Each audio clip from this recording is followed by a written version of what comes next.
Queridos irmãos, caros compatriotas e estimados seguidores, estamos aqui de volta para o serviço igual, a reportagem. Mas antes, convido que acompanhemos alguns tópicos que dentro do momento vai se desenvolver.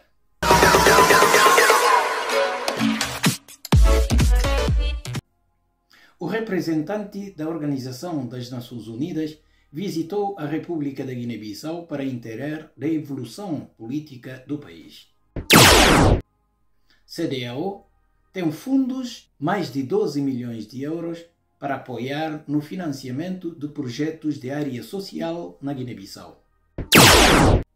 Ministro da Economia e Finanças falou das contas públicas, mas foi contrariado pelo seu antecessor.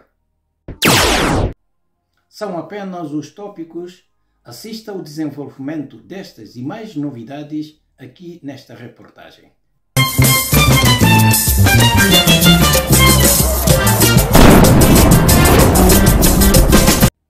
É mais uma reportagem, da qual pedimos a vossa especial atenção para os minutos a seguir.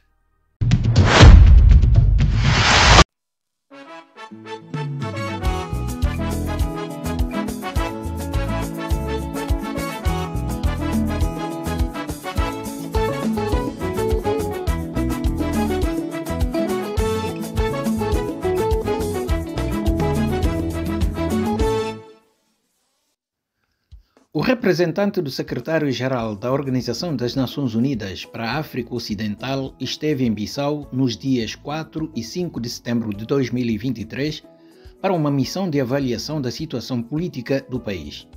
No encontro com o presidente da República, Leonardo Simão manifestou satisfeito com os passos dados para a normalização da vida política do país. É com muita satisfação que temos vindo a constatar que passos estão a ser dados para a normalização da vida política do país, com a criação de instituições como a Assembleia Nacional Popular, ao governo, a missão do primeiro-ministro, e tudo isso contribui para a normalização da vida no país.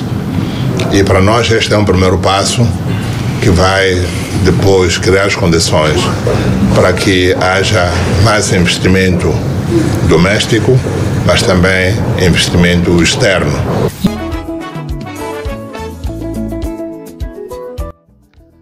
Com o objetivo de estimular todos os atores da vida política do país, Leonardo Simão teve encontro também com os partidos políticos e a mesa da Assembleia Nacional Popular, dos quais aconselhou a olharem em frente sobre os desafios que se avizinham, nomeadamente discussão e aprovação de programa do governo, Orçamento Geral do Estado e ainda outros aspectos legislativos, com destaque à revisão constitucional. De todas as bancadas parlamentares, para que o país possa ter um programa de governo, tenha um orçamento e também se debruce sobre outros aspectos legislativos que é necessário percorrer pelo país. Todas as forças políticas reafirmaram o seu engajamento com a paz e estabilidade como pré-condição para o desenvolvimento nacional. Por isso eu saio daqui bastante encorajado, bastante impressionado por este empenho que eu recolhi não só com cada um dos partidos políticos individualmente, quando os encontrei, mas aqui também em conjunto, sob a liderança do vice-presidente, voltaram a referir o seu empenho para a preservação da paz e da estabilidade no país.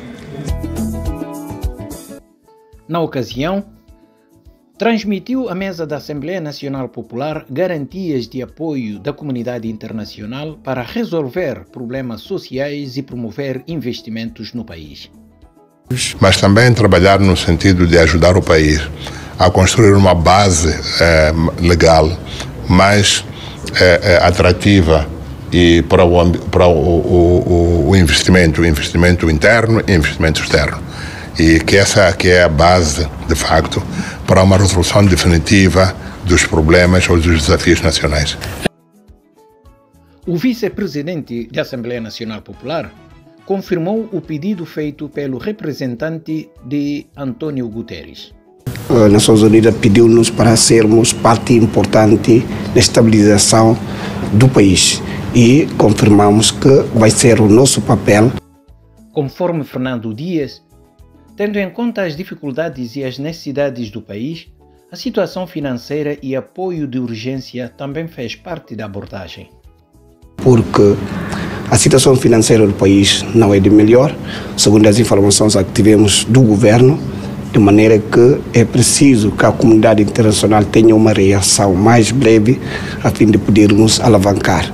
Falar de paz sem a estabilidade econômica e financeira num país como a Guiné é difícil, de maneira que também é uma das preocupações. Dias não esqueceu referenciar a questão dos detidos no caso 1º de fevereiro de 2022, que mereceu atenção neste encontro. Informar ao representante que estamos a viver algumas situações dos detidos do caso do 1 de fevereiro que ainda não estão libertos, não há julgamento, portanto também que seja uma preocupação do secretário-geral das Nações Unidas para acompanhar a Guiné-Bissau sobre como encontrar a solução para este problema, porque é um problema também que pode criar mal-estar naquilo que estamos a tentar neste momento, que é a unidade nacional para o desenvolvimento do país. Com apelos, promessas e pedidos, foi assim que terminou a visita dos 2 dias do Leonardo Simão à República da Guiné-Bissau.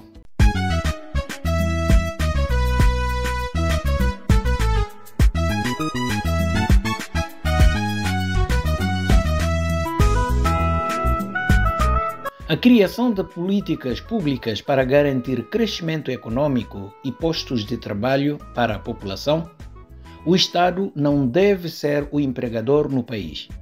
Por isso, com o funcionamento em pleno do setor privado, a Guiné-Bissau terá melhor condição para reduzir a pobreza. É uma ideia partilhada de Gary Lopes Gomes, ativista e presidente do consórcio da Casa dos Direitos.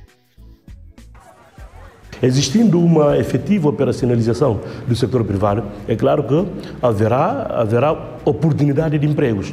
Havendo oportunidade de empregos, claro que as pessoas terão condições de receber melhor salário, porque quando a oferta de emprego está mais ou menos equilibrado, aquilo que é a procura de emprego, a condição do salário, a condição digna de trabalho melhora.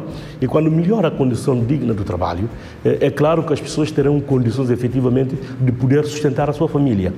E se a pessoa tiver essa condição de sustentar a família, vamos reduzir essa necessidade imperiosa de poder mandar as crianças como produtoras ou como as pessoas que vão recolher receita para poder acrescentar aquilo que são as despesas da família.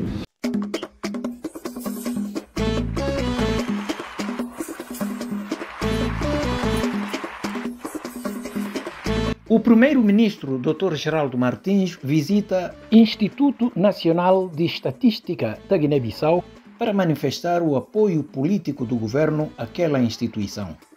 Na sua declaração final, explicou que dentro de 2 meses vai dar início o 4º recenseamento da população, algo que já não acontecia na Guiné-Bissau há 14 anos. A partir já dos próximos meses vai começar a cartografia do recenseamento, que vai levar mais ou menos 10 meses e depois começa-se a fase piloto do recenseamento e, portanto, o processo vai arrastar-se até 2025. Há vários parceiros que estão a apoiar o INE, nomeadamente a UEMOA, o Banco Mundial e alguns parceiros bilaterais também. O INE recebeu agora um conjunto de equipamentos para poder avançar nesse trabalho. Na sua visita de vários departamentos, o primeiro-ministro valorizou a importância dos trabalhos no fornecimento de dados estatísticos credíveis ao país. Apesar de todas as dificuldades do país, o INE tem sido capaz de desenvolver um trabalho interessante. Por exemplo, o cálculo mensal da inflação através do índice harmonizado dos preços ao consumidor é uma coisa que tem sido feita de forma regular e atempada. Para nós, o governo, isso é importante, porque não podemos dar saltos no escuro. Para se fazer uma política de desenvolvimento nas mais variadas áreas, área macroeconómica, área social e mesmo em termos de infraestruturas, é preciso conhecermos os dados, é preciso saber qual é a situação do país, onde é que estamos, para a partir daí projetarmos aquilo que o Governo pode fazer através de metas que são pré-estabelecidas. Metas pré-estabelecidas que são desenhadas nesta casa, cujo trabalho é fornecer informações aos decisores políticos para a elaboração de políticas do desenvolvimento político e social.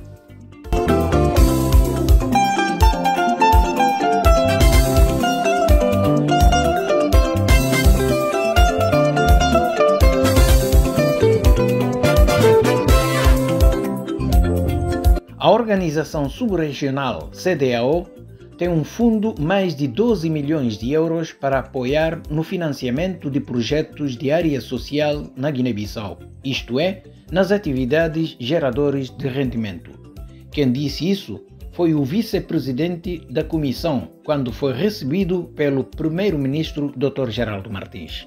C'est notre contribution en tant que commission de la CEDEAO, en tant qu'institution régionale, pour accompagner nos populations, aller à la rencontre de nos populations, pour effectivement prouver que nous sommes la CEDEAO des peuples. Donc j'ai fait le tour d'horizon avec son Excellence le Premier ministre concernant ce projet. Com este fundo, vai ser construído infraestruturas sanitárias nas regiões de Bafatá, Gabu, Kinara et Boulama-Bichagos. À Bafata, pour la pose de la première pierre pour la construction d'une pédiatrie et d'un centre de maternité. Et nous avons identifié, toujours dans le cadre de ce fonds, 4 régions ici en Guinée-Bissau qui seront bénéficiaires, dont Bafata, Kinara, Gabu et Boulama. A estrutura da CEDEAO em Bissau também vai ser reestruturado com o mesmo financiamento, tornando-a mais apto na recolha e tratamento das informações sobre a paz e segurança.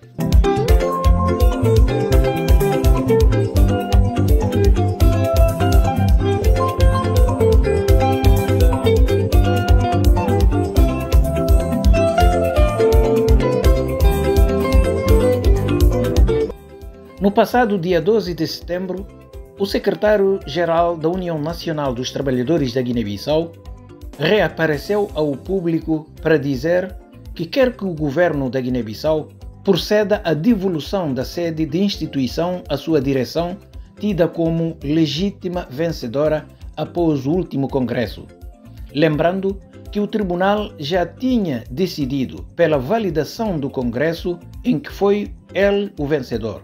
Mas até neste momento, a sede está nas mãos de um grupo de sindicalistas contestatários do referido Congresso. Não há nenhum país que possa almejar o desenvolvimento sem respeitar o princípio da legalidade. Se eles querem mesmo respeitar a lei, fazer valer o princípio da legalidade, devem repor a ordem na sede da UNTG e devem devolver a sede aos legítimos representantes dos trabalhadores.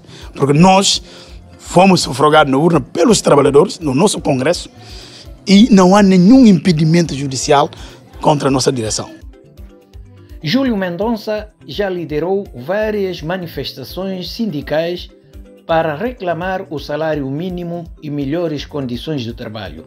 Reclamações essas que ainda não foram atendidas, e nisto o sindicalista realça a responsabilidade do Estado, em especial o governo, na questão de emanação, respeito e cumprimento das leis. É o governo que emana os decretos. É o governo que tem iniciativa para emanação dos decretos-leis pela Assembleia. É o Estado que emana as leis. Entretanto, todos têm a responsabilidade de respeitar aquelas leis, na atuação que fazem de acordo com o artigo 8º da Constituição da República. Não há nenhum ato administrativo que não possa ser fundamentada com base da lei. Lembra-se que a liderança do NTG se depara com problemas desde o Congresso que reelegeu Júlio Mendonça no mesmo lugar. 5 meses mais tarde, um grupo de trabalhadores também realizaram outro congresso e a disputa levou forças de segurança a cercar a sede e impedir a entrada de Júlio Mendonça e todos os seus colaboradores.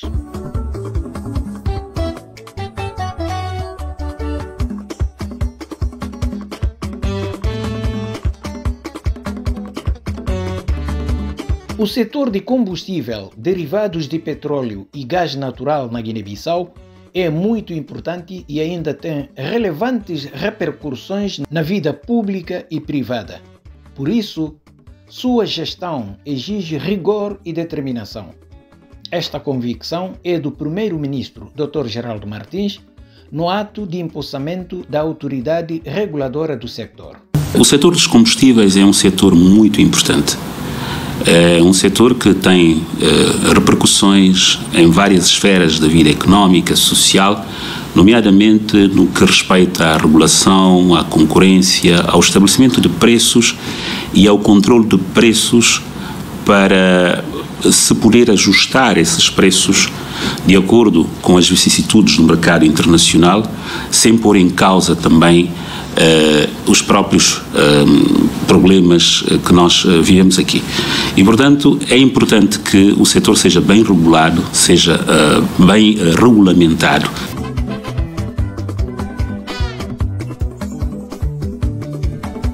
Confiante na competência dos novos responsáveis empossados, o primeiro-ministro pede muito empenho para criar um ambiente saudável para investimento. Estaremos aqui para vos dar todo o apoio político necessário e penso que dentro em breve poderemos começar a ver o resultado do vosso trabalho através da reorganização da autoridade e também daquilo que é a aplicação das políticas do governo em matéria de combustível.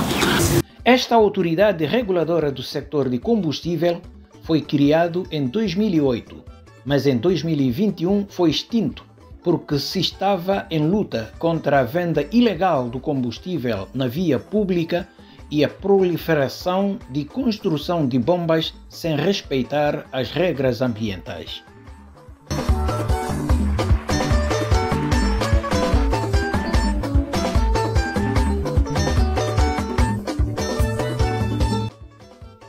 No 12º dia do mês de setembro, data de nascimento de saudoso Amílcar Cabral e precisamente o mês do governo de Dr. Geraldo Martins, a par de arroz, o executivo continua com a redução dos preços.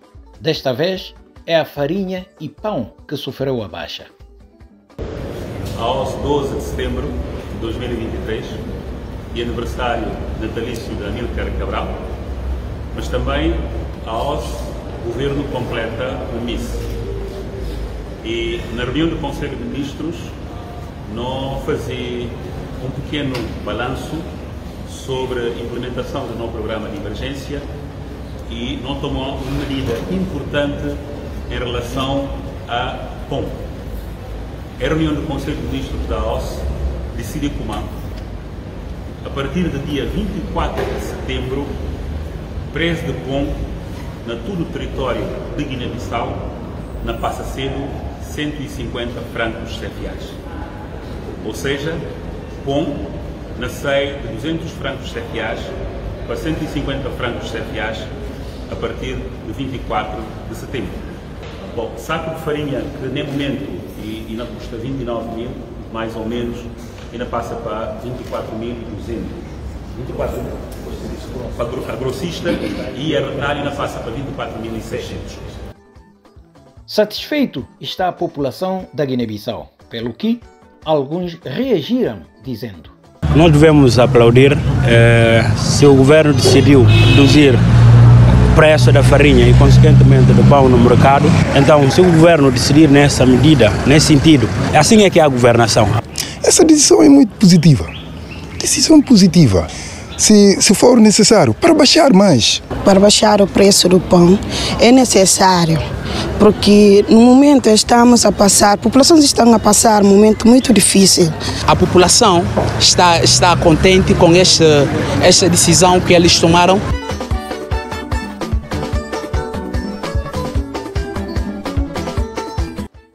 Esta baixa de 25% entra em vigor no dia 24 de setembro e a população, embora satisfeita, pedem ainda a extensão da medida. Essas medidas que não sejam restritas apenas nessas áreas, mas também que o governo tente analisar a situação do mercado em termos geral, em relação a outros produtos de primeira necessidade. É só continuar a cumprir com os seus compromissos que eles tomaram. Para não cair no incumprimento, o Executivo já criou comissão interministerial para acompanhar a implementação destas medidas.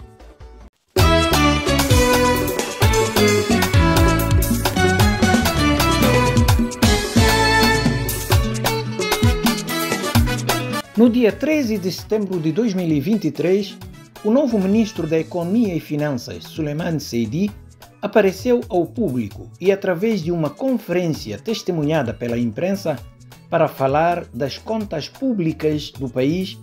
E nisto, em resumo, o ministro disse: o governo cessante não cumpriu com as metas fixadas pelo Fundo Monetário Internacional em relação às despesas, porque o valor ultrapassou o acordado. Nas despesas correntes, nós tínhamos uma meta de 52 mil milhões e a execução foi de 120 mil milhões. Mais uma vez, aqui também, não é? Nós ultrapassamos largamente. Terceiro elemento é o saldo, né? O saldo global. Para não irmos muito longe, o saldo global estava fixado em 2,1 mil milhões de francos CFAs. O que nós encontramos aqui, né, é uma execução de cerca de 32 mil milhões. Ou seja, ultrapassamos em cerca de 30 mil milhões, uma derrapagem de cerca de 30 bilhões.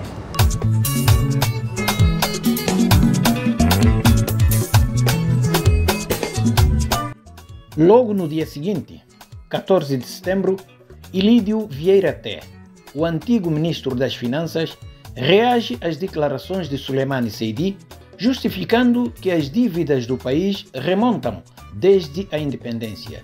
E com isto, não houve nenhum incumprimento do governo anterior com o FMI. Nós não temos nenhum incumprimento, razão pela qual tivemos uma nota positiva 2 vezes. A primeira foi um caso inédito. O nosso documento nem sequer chegou a ir ao Conselho de Administração, foi aprovado antes de lá chegar por unanimidade, por todos os parceiros. Souleymane Seydi ainda falou da existência de dívidas de curto e médio prazo que também ultrapassaram em larga escala o produto interno bruto do país. Em relação às dívidas de curto e médio prazo, num valor que ascende cerca de 478 mil milhões, mas que somando com as dívidas ao longo prazo, né, temos uma situação complicada que está à volta de cerca de 900 mil milhões de francos CFAs, dívida essa que, nesta altura, equivale a cerca de 82, 83% do nosso produto interno bruto.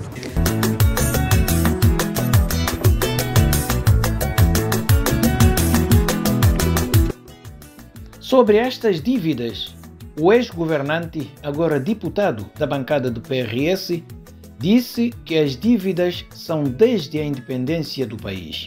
Não é uma dívida que foi contraída pelo governo do engenheiro Nuno Gomes Nabian. Como é sabido que depois da independência houve um empréstimo logo de imediato ao governo angolano, num valor de 35 milhões de dólares, situação que me levou a Angola em 2020 para pedir ao governo angolano que reestruturassem esta dívida, porque era uma dívida muito pesada em termos do pagamento do próprio juro. Há dívidas multilaterais e bilateral, portanto, que foi contraída ao longo destes anos. Quando falamos dos empréstimos multilateral e bilateral, existem projetos. Portanto, o dinheiro vem diretamente para os projetos, sobretudo. É bom que se esclareça este assunto.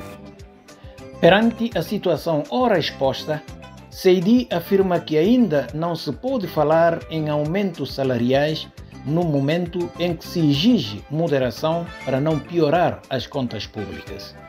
Para dizer claramente que nós gastamos, né, na massa salarial muito acima daquilo que é o limite máximo, né, permitido, o que devia ser cerca de 35% do total das receitas que arrecadamos. Nós gastamos na massa salarial muito acima deste limite. Então, tendo em conta este aspecto, não é, dos indicadores de convergência, para não piorar mais, temos que moderar.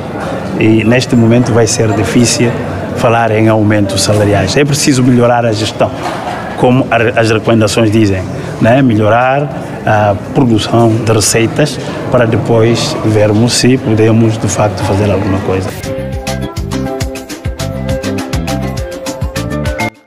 Enquanto isto, Vieira até garante nas suas reações que o governo liderado pelo Nuno Gomes Nabian foram emitidos apenas cerca de 200 mil milhões de francos CFA em títulos de tesouro, equivalentes a cerca de 305 milhões de euros.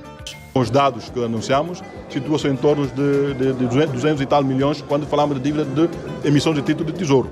Este resulta em torno de 1,5% a 2%, portanto não é uma grande coisa. Nós sempre lutamos com a estagnação da nossa dívida externa. Portanto, houve assinaturas de acordos com o BOAD, não foi o nosso governo que fez aquilo. Portanto, nós estamos à vontade.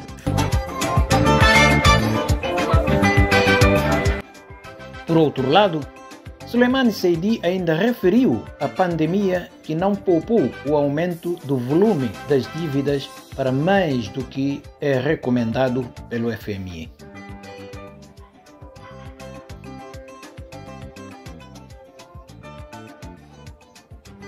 Neste momento, por exemplo, o nível máximo aceitável é cerca de 70% do produto interno bruto. Nós estamos em cerca de 80% a 82%. É muito preocupante, porque é a situação quase que nós vivemos até agora. Se pegarmos, por exemplo, na execução orçamental de 2023, vimos essa situação muito claramente. As receitas que foram mobilizadas não dão para cobrir as necessidades em termos de despesas e o país foi fazer o quê?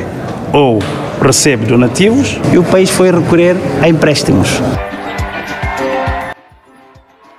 Pelos vistos, a situação financeira do país não está bem e o responsável das contas públicas do país disse estar otimista na continuidade de boas relações com os parceiros, numa altura em que aguardam os resultados de avaliação do Fundo Monetário Internacional.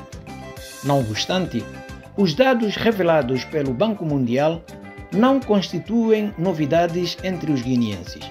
A situação financeira continua a ser difícil, o que impede, no imediato, fazer qualquer aumento salarial, porque as despesas com a massa salarial absorvem mais do que exigido para o pagamento dos salários. Lembrando que o Banco Mundial recomendou reformas na administração pública, melhorar a capacidade de arrecadação das receitas, boa gestão dos recursos humanos, melhorar as despesas prometidas para que o país possa ter um orçamento que permita investir nos setores sociais, nomeadamente na educação e na saúde.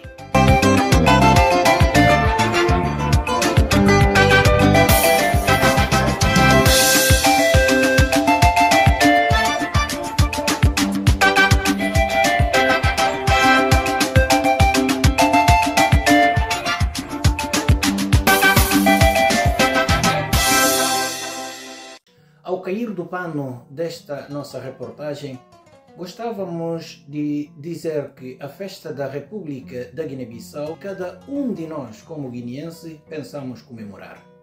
Um ato que este ano é especial porque completa meio século que temos um país, temos uma bandeira e que estamos a guiar os nossos próprios destinos. Por isso mesmo, mais do que convidar a cada um de nós a festejar o dia, também é uma oportunidade de cada um de nós, em liberdade, com responsabilidade, muito seriamente refletir profundamente no estado da República da Guiné-Bissau.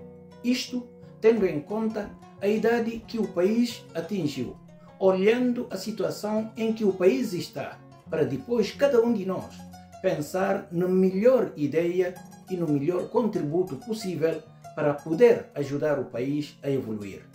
lembrando sempre que cada um de nós deve ser crítico a si mesmo no estado em que o país chegou. Mas nunca devemos esquecer de que sempre é possível mudar tudo para dar orgulho e conforto a cada um de nós, isto é, dependendo simplesmente no nosso esforço de pensar bem e de fazer o bem. Porque, para viver bem, é preciso compreender que é necessário usufruir o bem, mas também é obrigatório retribuir o bem. Portanto, a responsabilidade é toda nossa, como cidadãos. Cada um de nós tem a sua cota parte de responsabilidade de ajudar na evolução do país. Por isso, vamos pensar em conjunto, num bom entendimento, porque só assim é que poderemos ajudar a República da Guiné-Bissau, tirá-lo no estado em que este meio século nos encontrou o país, infelizmente.